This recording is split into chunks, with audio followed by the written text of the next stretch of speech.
A single arrow, a fallen king, and a moment that changed history forever.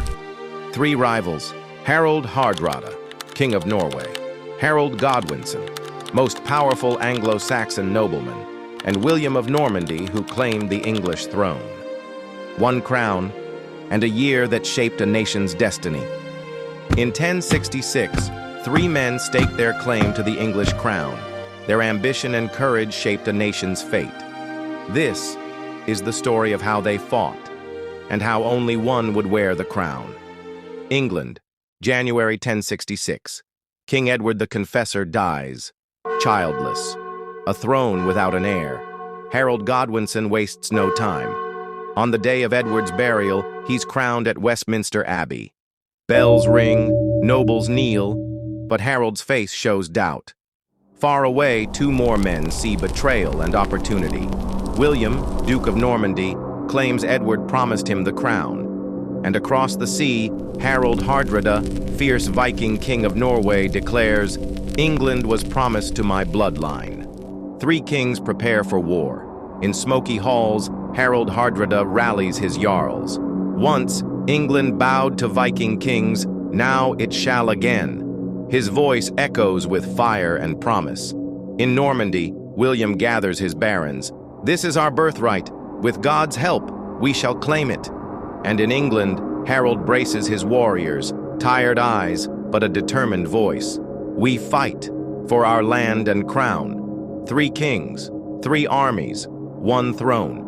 The first battle, Stamford Bridge, September 1066. Harald Hardrada's longships cut through northern waters. He lands near York.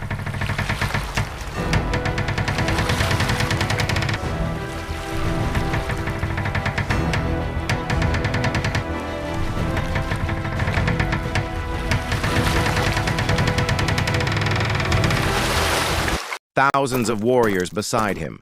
The warriors are ready to die on his command. They stop the English army and gives tough time.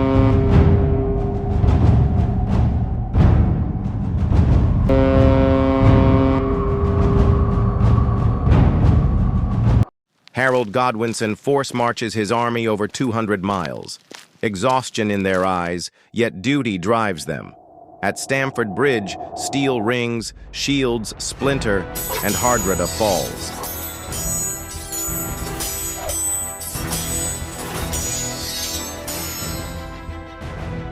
But the English eventually crossed and attacked Hardrada's main force.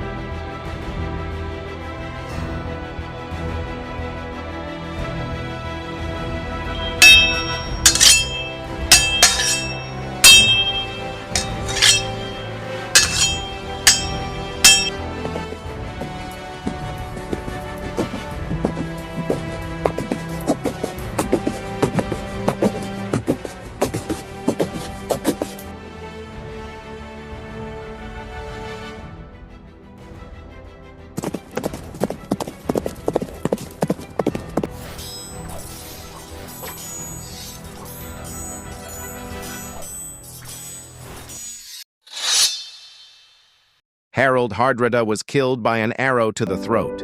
Tostig also died in the fighting. The Norwegians were crushed. Harald Godwinson achieved a great victory, ending the Viking age of major invasions in England.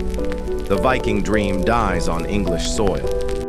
The second battle, Hastings. Even as Harold celebrates victory, word arrives. William has landed on England's southern coast.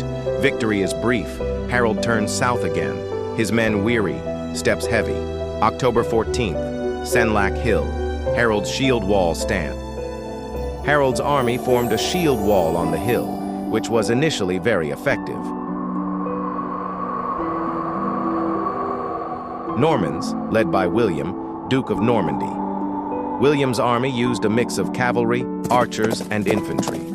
At key moments, Norman cavalry feigned retreat, luring parts of Harold's forces out of position. And cavalry charges, again and again. William's archers fire high volleys over the walls. One arrow, tradition says, pierces Harold's eye. Harold, wide eyes open. He realizes the arrow is coming for him. Harold falls. Saxon lines crumble. England's last Saxon king is dead. William's victory is total. Three men chased the same crown: Harald Hardrada, the Viking who dreamed of reviving Norse rule; Harald Godwinson, who won the throne but could not keep it; William of Normandy, who seized the crown and reshaped a nation. On Christmas Day, he enters Westminster Abbey. As the crown touches his head, Norman knights draw swords, fearing revolt. But silence reigns. William established a strict feudal hierarchy. All land technically belonged to the king. He granted large estates to Norman nobles in return for military service, replacing most of the Anglo-Saxon elite. Built hundreds of Motte and Bailey castles across England. These were military strongholds to suppress rebellions and symbolize Norman dominance. Ordered a comprehensive survey of land ownership, resources, and population. The Domesday Book remains one of the most remarkable administrative documents from medieval Europe. Nearly all high-ranking Anglo-Saxon earls and bishops were replaced by Normans. This created a new Norman ruling class, loyal to William. Saxon England faded. Norman England was born. The language of power, the nobility, and even the architecture itself forever changed. In tapestries, ruins, and old manuscripts, the echoes of 1066 still remain. One arrow, three kings, and a turning point that changed England forever. Tiny moments, massive consequences. Subscribe to the Time Capsule for more history brought to life.